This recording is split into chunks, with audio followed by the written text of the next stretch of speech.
मंडळी, ओडिशामधून एक अत्यंत धक्कादायक आणि तेवढीच दुर्दैवी घटना समोर आली आहे। आपण एकीकडे डिजिटल इंडियाच्या गप्पा करतो, यूपीआय आणि नेट बँकिंगचा जमाना आलाय असं म्हणतो, पण दुसरीकडे आपल्याच देशातील एक गरीब आदिवासी माणूस आपल्या मृत बहिणीचा सापळा घेऊन बँकेत जातो, कारण बँकेने त्याच्या समोर दुसरा पर्यायच ठेवला नाही। हे प्रकरण आहे ओडिशाच्या केओन्झर जिल्ह्यातलं।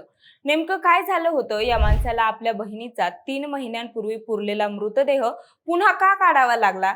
या सगळ्या प्रकरणात चूक नेमकी कोणाची होती? हे सगळं आपण या व्हिडिओच्या माध्यमातून जाणून घेणार आहोत।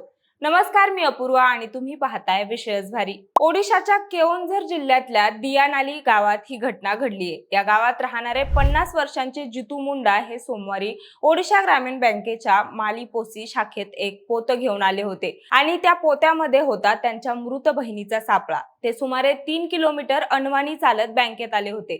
सध्या या प्रकरणाचे व्हिडिओ सोशल मीडियावर व्हायरल होत आहेत। ही घटना ऐकायला विचित्र वाटत असली तरी त्यामागे एक गरीब निरक्षर व्यक्तीची व्यथा आहे, जी आपण समजून घेणं गरजेचं आहे। जितू मुंडा यांची मोठी बहीण म्हणजे कलरा मुंडा, त्यांचं या ओडिशा ग्रामीण बँकेत खातं होतं। त्या खात्यामध्ये साधारणपणे 20,000 रुपये होते। या वर्षी 26 जानेवारीला कलरा मुंडा यांचं निधन झालं। त्या अविवाहित होत्या आणि जितू यांच्यासोबत राहत होत्या। घरी आधीच गरिबी होती, त्यात बहीण गेल्यानंतर घरची परिस्थिती आणखीनच कठीण झाली। बहिणीच्या खात्यातील पैसे मिळाले तर जगणं थोडं सोपं होईल असा साधा विचार घेऊन जितू मुंडा हे बँकेत गेले। मात्र बँकेत त्यांच्या पुढे काय मांडून ठेवले त्याची त्यांना कल्पना नव्हती। जितू बँकेत गेले आणि त्यांनी त्यांची अडचण सांगितली। बहिणीच्या खात्यातील पैशांची मागणी केली। त्यावर बँकेच्या कर्मचाऱ्यांनी सांगितलं की ज्या व्यक्तीचा अकाउंट आहे तिला घेऊन या। जितू यांनी सांगितलं की बहीण आता जिवंत नाही। त्यावर बँकेच्या कर्मचाऱ्यांनी सांगितलं की डेथ सर्टिफिकेट घेऊन या। यावर जितू यांच्याकडे काहीच उत्तर नव्हतं।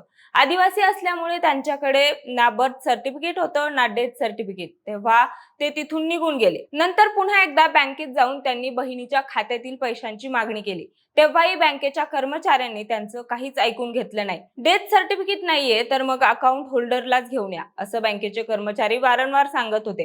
अखेर या प्रकाराला वैतागून त्यांनी आपल्या बहिणीचं थडगं खणलं आणि तिचा सापळा घेऊन ते बँकेत आले। एखाद्या व्यक्तीला आपल्या मृत बहिणीचा सापळा बँकेत आणून द्यावा लागतोय, हे किती टोकाचं, निराशाजनक आणि हतबल करणारं असेल याची आपण फक्त कल्पनाच करू शकतो। या सगळ्या प्रकरणात आणखी एक गुंतागुंत होती, ती म्हणजे कलरा मुंडा यांच्या खात्यावर नॉमिनी म्हणून ज्या व्यक्तीचं नाव होतं ती व्यक्ती देखील आधीच मृत झाली होती। त्यामुळे जितू हे एकमेव दावेदार उरले होते। पण जितू मुंडा हे निरक्षर होते। त्यांना कायदेशीर प्रक्रिया, नॉमिनी, उत्तराधिकार प्रमाणपत्र या सगळ्याची काहीच माहिती नव्हती। त्यांना फक्त एवढं माहिती होतं की आपल्या बहिणीच्या खात्यावर पैसे आहेत आणि आपल्याला त्या पैशांची गरज आहे। विचार करा, अकाउंट होल्डर मृत, नॉमिनीही मृत आणि नातेवाईक म्हणून सांगणारी व्यक्ती निरक्षर। अशा परिस्थितीमध्ये बँकेची ही जबाबदारी होती की त्यांनी जितू यांना योग्य ते मार्गदर्शन करावं। मात्र बँकेने काय केलं? आपल्या नियमांची ढाल बनवत तीच जितू यांच्या समोर ठेवली। मग अशा वेळी दुसरं काहीच न सुचल्यामुळे जितू यांनी हे टोकाचं पाऊल उचललं। टेबलवर ठेवलेला सापळा बघून बँकेच्या अधिकाऱ्यांनी तातडीने पोलिसांना बोलावलं। पोलिसांनी सगळं ऐकून घेतल्यानंतर बँकेच्या कर्मचाऱ्यांनाही चांगलंच सुनावलं। पोलीस निरीक्षक किरण प्रसाद साहू यांनी सांगितलं की हे प्रकरण जागरूकतेचा आणि संवादाचा अभाव याचं उदाहरण आहे। जितू हे एक निरक्षर आदिवासी व्यक्ती आहेत। त्यांना कायदेशीर वारस, नॉमिनी अशा गोष्टी कळत नाहीत। म्हणल्यावर बँकेच्या अधिकाऱ्यांनी हे सगळं समजावणं अपेक्षित होतं। मृत व्यक्तीच्या खात्यातून पैसे काढण्याची प्रक्रिया अधिकाऱ्यांनी जितू यांना समजावून सांगायला हवी होती। मात्र यात बँकेला अपयश आलं। कागदपत्रे गरजेची आहेत हे खरं असलं तरी कोणती कागदपत्रे लागतात, ती घेण्यासाठी कुठे जायचं, यातलं काहीही बँकेने जितू यांना सांगितलं नाही। पोलिसांच्या हस्तक्षेपानंतर बँक अधिकाऱ्यांनी आश्वासन दिलं की जितू यांना पैसे काढण्याची प्रक्रिया पूर्ण करण्यात मदत केली जाईल। यानंतर पोलिसांच्या उपस्थितीत कलरा मुंडा यांचा सापळा पुन्हा एकदा सन्मानपूर्वक दफन करण्यात आला। पण या प्रकारामुळे जे प्रश्न वर आलेत ते अजूनही तसेच आहेत। हे प्रकरण फक्त एका व्यक्तीचं किंवा एका बँकेचं नाही, हे आपल्या संपूर्ण ग्रामीण बँकिंग अवस्थेचा आरसा आहे। आज भारतात जनधन योजनेमुळे, विविध सरकारी लाभांमुळे किंवा अन्य काही कारणांमुळे लाखो आदिवासी आणि अशिक्षित नागरिक बँकांशी जोडलेले आहेत। पण या लोकांना बँकिंग प्रक्रिया खरंच समजते का? आपल्या जवळच्या व्यक्तीच्या मृत्यूनंतर त्या खात्यातील पैसे काढायचे कसे? नॉमिनी काय असतं? उत्तराधिकार प्रमाणपत्र म्हणजे काय? अकाउंटला नॉमिनी कसं ऍड करायचं किंवा नॉमिनी नसेल तर काय करायचं? या गोष्टी खरं तर शहरातल्या सुशिक्षित म्हणवणाऱ्या लोकांनाही नीट माहिती नसतात.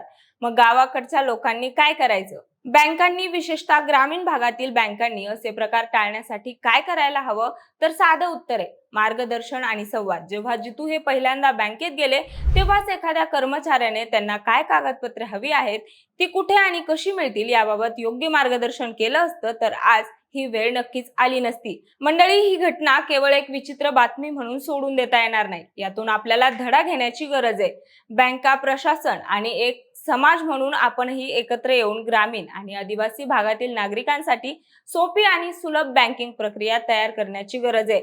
जितू मुंडा यांना आश्वासन मिळालं आहे की बँकेतील कर्मचारी ते पूर्णही करतील अशी आशा आहे. पण यासाठी त्याला जे करावं लागलं ते नक्कीच वाईट आहे. बाकी तुम्हाला या प्रकरणाबद्दल काय वाटतं? तुमची मतं आम्हाला कमेंट्समध्ये नक्की सांगा आणि सोबतच आपल्या विशेष भारीच्या YouTube चॅनलला सबस्क्राईब करायला विसरू नका. धन्यवाद.